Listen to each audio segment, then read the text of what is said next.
জয়পুর এলাকায় হাওড়া নদীর তীরে বসবাসকারী 19টি পরিবারকে উচ্ছেদ করা হয়েছিল সরকারিভাবে।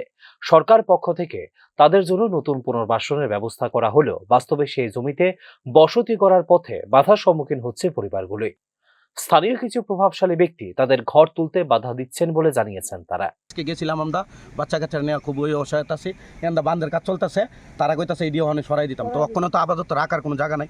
তো ভাবছি যেহেতু গভর্নমেন্টে এটারে চারিদিকে ওয়াল দিছে, বেড়া দিছে, তাইলে আমরা এখানে নিয়ে এটা আপাতত নিয়ে রাইকা অন্তপক্ষে বাচ্চা কাচ্চাদের এখানে একটা পড়ার সময় দিও।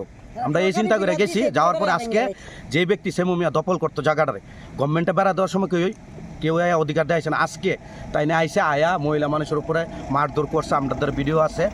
এরপরে কিছু 4-5 জন লোকের ফোন করে আনছে, তারা আয়া মারধর করছে। প্লাস যে খুঁড়িটি গভর্নমেন্টের লোকে আয়, তহসিলের লোকে আয় বয়াইছে, এই খুঁড়িটি একটা বাইরে বেড়ে ভাঙছে, এমন প্রুফ আমাদের দ্বারা আছে।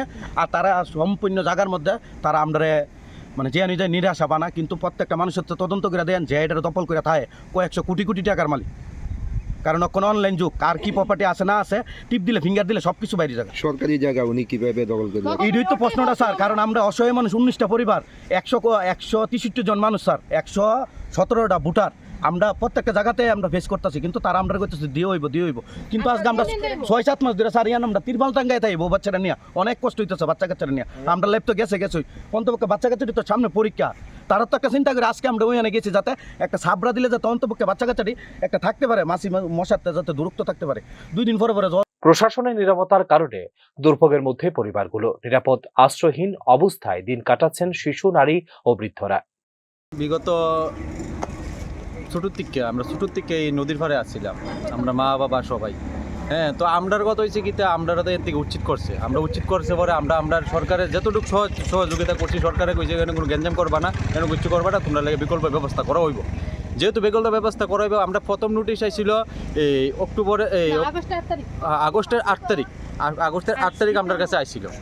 হ্যাঁ, তো হ্যাঁ, আগস্টের 8 তারিখ আইছিল। তারপরে আছে না আমরা আগস্টের 29 তারিখে আবার আমরা উড়ে দিছি। তো আমরা কাছে আমরা কইছি বিকল্প পরিবর্তন, আমরা কইছি শুধু নোটিশের ভিতরে লেখা, আমার কাছে একটু ইয়া ছিল। তো আমরা গেছি SDM এর কাছে, SDM এর কাছে প্রথম নোটিশে SDM এর কাছে গেছি। SDM আমরা কইছে একটা টোকেন দিয়ে দিছিল, 19 ফ্যামিলির একটা টোকেন দিয়ে দিছি। ওই টোকেনের অনুসারে আমরা পরে আবার আয় পড়ছে দ্বিতীয় নোটিশ আওয়ার পরে অক্টোবরে যে নোটিশটা আইছে আটে, এটা দ্বিতীয় নোটিশ আইছে। দ্বিতীয় নোটিশ আওয়ার পরে আমরা কইছে তোমরা গিয়া অফিসে দেখা করো, SDM অফিসে। তো আমরা SDM এর লগে না, আমরা ডাইরেক্ট DM স্যারের লগে দেখা করছি। হ্যাঁ, DM স্যারের লগে দেখা করে নেয়। তো DM স্যারে কইছে ঠিক আছে, আমরা এমন ব্যবস্থা তোমরা লেগে করবো, তোমরা আপাতত না তারা ইয়া করো, সহযোগিতা করো। সরকারের কাজে আইসি যেহেতু ওদের বানাইছে, এটা রিক্সি জায়গা, এটা লেগে তোমরা সহযোগিতা করো। তো আমরা বলবো ঠিক আছে, রিক্সি জায়গা সহযোগিতা করে দিই। তো আমার কথা হয়েছে কি, তাই সহযোগিতা কইরা দিছি সবাই, মানে তারা আমরা ঘর বাড়ি ভাঙ্গা দিছে, আমরা উড়াইয়া নিয়ে সাইডে রাখছি। তারা রেডিও ইয়ানো আমরা ঘর তুলে কদিন থাকতাম, কইছি টাপুটাঙ্গে থাও স্যার, আমরা কই থাও তোমরা টাপুটাঙ্গে থাও, নদীর দরকার রাস্তা উল্টা সাইডে থাও। তা আমরা কই স্যার যে জায়গাটা ভাঙছে এই জায়গাটা আপাতত থাই, কথা হয় কোনো অসুবিধা নেই, যতদিন যাবত কাজ না ধরাও এতদিন যাবত থাও। তো তারা অনেক কাজ ধরতে হয়েছে, তারা টাপু ভাঙ্গা দিচ্ছে, ভাঙ্গা উঠতে গেছি কে। তো আমরা তো অনেক দিন ধরে এই মেয়র সাহেবের থেকে দইরা, কাউন্সিলর থেকে দইরা, বুট প্রেসিডেন্ট থেকে, তার কাছে সব ডেইলি টু ডেইলি আমরা হেরার কাছে গেছি।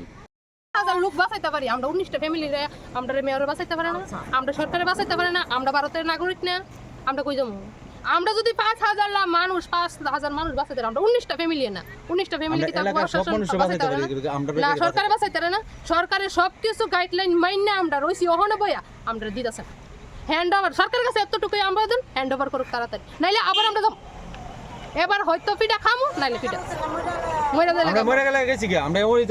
হ্যান্ড ওভার করতেই। উচ্ছেদ এবং পুনর্বাসন একে অপরের সঙ্গে জড়িত অঙ্গাঙ্গিভাবে। এই বিষয়টি শুধু প্রশাসনের কাছে চ্যালেঞ্জই নয়, বরং মানুষের মৌলিক অধিকার রক্ষার প্রশ্ন এই ক্ষেত্রে জড়িত বলে মনে করছে সংশ্লিষ্ট মহল। প্রশাসন যদি দ্রুত পদক্ষেপ না নেয়, উচ্ছেদ হওয়া এই পরিবারগুলি কিভাবে মানবিক ও নিরাপদ জীবন পাবে তা নিয়েই বাড়ছে আশঙ্কা। Bureau report, news now.